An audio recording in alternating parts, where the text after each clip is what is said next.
Welcome to solverfy.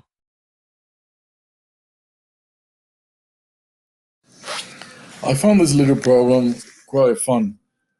We're given two facts, which is the speed in going from Q to B, 5 meters per second, and the speed in going from B to Q, and which is 3 meters per second.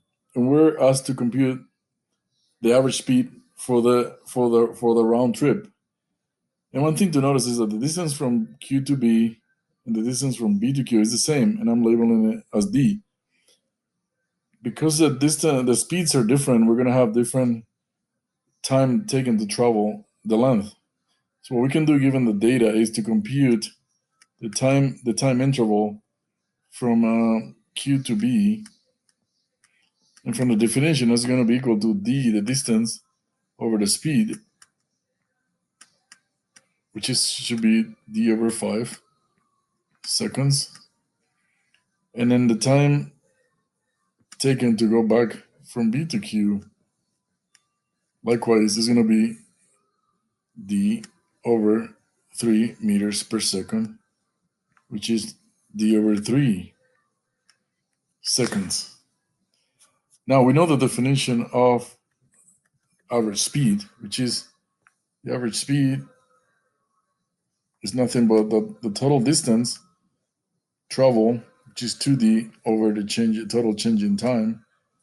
And the total change in time is the time taken from Q to B and back from B to Q.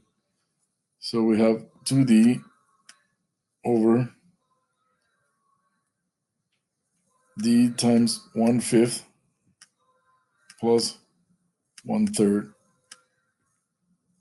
The D's cancel out, and we're left with 2 over 1/5 plus 1/3 at the bottom, and the denominators, meters per second.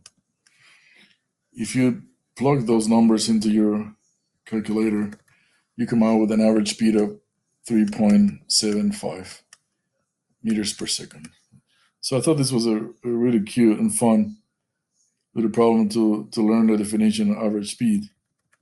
And this was part A of the problem. For part B, we are asked to compute the average velocity. And remember that the average velocity in one dimension is nothing but